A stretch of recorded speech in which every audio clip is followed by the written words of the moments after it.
जो मेंबरान इस बिल के फेवर में है वो अपनी सीटों पे खड़े हो जाएं प्लीज। मुझे ये लगता है कि उन्हें जो गफूर हैदरी साहब ने वो डिटेल्स नहीं बताई जो बयान हमने उनकी मीटिंग्स में की थी, और फ्लोर ऑफ द हाउस भी मैंने ये बातों की कई ऐसी चीज़ें जिसमें मौलाना अब्दुल गफूर हैदरी ने मौलाना फजल रहमान साहब से गलत बातें की, झूठ कहा। नाजरीन, असम्बली के अंदर एक शख्स खड़ा हुआ और उसने मौलाना अब्दुल गफूर हैदरी पर इल्ज़ाम लगा दिए। हमने कोई मस्जिद शहीद नहीं की, हमने उस इमाम की रजामंदी पर दूसरी जगह मस्जिद को मुंतकिल कर दिया। नाजरीन, आप ये वीडियो समाप्त कीजिए, उसके बाद बात करते हैं। जनाब स्पीकर, अभी मौलाना फजल रहमान साहब ने मदरसे और मस्जिद की एक मुंतकली के बारे में बात की।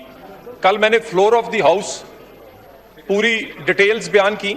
उससे पहले मौलाना गफूर हैदरी साहब के पास आज से 3 दिन पहले रात मीटिंग हुई, फिर उससे अगले दिन एक बड़ी डिटेल मीटिंग हुई जिसमें पिंडी इस्लामाबाद के उल्मा मौलाना गफूर हैदरी साहब की रहाइशगाह पे थे और वहां जाकर बात की।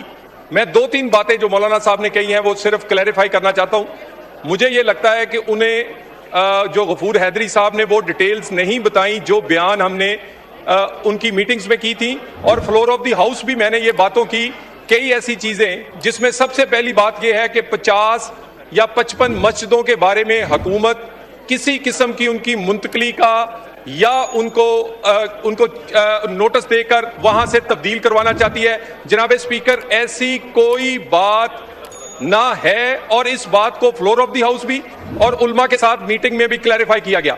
जनाब स्पीकर, इस पे बार बार कहा जाता है कि रातों रात ये सब कुछ हुआ। बिल्कुल ऐसी बात नहीं।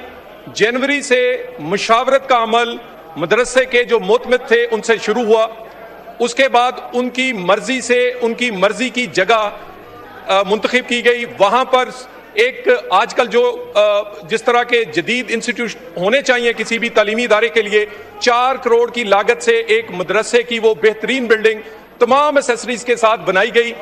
जब वो जुलाई में मुकम्मल हुई तो जुलाई के आखिरी हफ्ते में वहां से 185 तलबा, उनके मुंतज़िम, उनके उस्तादा खुद शिफ्ट हुए, और शिफ्ट होते हुए उन्हें कहा गया कि वो वहां से कोई भी चीज़ ले जाना चाहते हैं जिसमें उन्होंने हर कारआमद चीज़ कोई दरवाजे थे, खिड़कियां थी, कोई पंखे थे, हर वो लेकर गए साथ को। उसके बाद जब उसको मुनहदम करने का आगाज किया गया तो जनाब स्पीकर, एक बड़ी अहम बात की तरफ मैं निशानदेही कर रहा हूं कि उस मौके पे उलमा इकराम मौजूद थे, और उसके बाद वो वहां से मुनहदम करने के बाद जिस एहतराम के साथ किसी मदरसे या मस्जिद को मुंतकिल किया जा सकता है, उन तमाम पैरामीटर्स का ख्याल करते हुए वो उलमा की मौजूदगी में वो सारा अमल किया गया।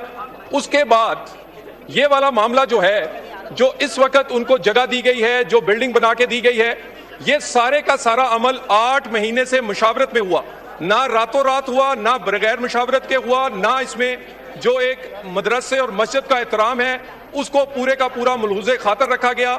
और जनाब स्पीकर, प्राइम मिनिस्टर से लेकर ये नीचे तक हुकूमत, ये बिल्कुल किसी के भी जो मजहबी मामलात हैं उनका एहतराम, उनके लिए आसानियां पैदा करना, और वो हर फिरके और हर मजहब के लिए जो पाकिस्तान के आइन में दिया गया है उसी मुताबिक एक एक कदम उठाया जाता है। और मजहबी मामलात में तो हम बहुत ही मोहतात हैं। तो मेरी गुजारिश है कि मौलाना साहब को ब्रीफ नहीं किया, असर के बाद तक, मगरिब तक हम आपके पास हाजिर होते हैं। इस मामले को इंशाअल्लाह ताला किसी के जज्बात को ठेस पहुंचाए बगैर ये हमारी जिम्मेदारी है, और हमने पहले भी अदा की है, इससे मजीद इसमें कोई कमी कताई होगी तो वो उसको ठीक करके ये अदा करेंगे। नाजरीन, आपने ये वीडियो समाप्त की कि ये असम्बली के अंदर खड़े होकर ये बात कर रहा है कि अब्दुल गफूर हैदरी ने शायद मौलाना साहब को सही बातें बताई नहीं जो ऑफिस में बैठकर मुशावरात के अंदर तय हुई।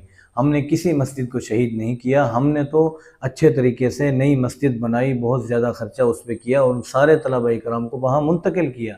उसके बाद उनकी रजामंदी से हमने मस्जिद को शहीद किया। हालांकि ये बिल्कुल गलत बात है। अभी जब मस्जिद गिराई गई, शहीद की गई, लोगों ने एहतजाज किया, फिर उन्होंने बात मानी के लिए हम दोबारा मदरसा बनाते हैं। अगर ऐसा मसला था तो उस वक़्त इन्होंने उस वक़्त एहतजाज के दौरान बात क्यों न की, मौलाना अब्दुल गफूर हैदरी से बात क्यों न की। अब आकर ये उलमा इकराम पर इल्ज़ामात लगा रहे हैं कि उन्होंने गलत बातें की हैं, हमने तो ये तय किया है, तो ये गलत बात है। नाज़रीन, आप इसके बारे में क्या राय रखते हैं ज़रूर बताइएगा। मिलते हैं अगली वीडियो में। अस्सलामु अलैकुम वरहमतुल्लाहि वबरकातुहू।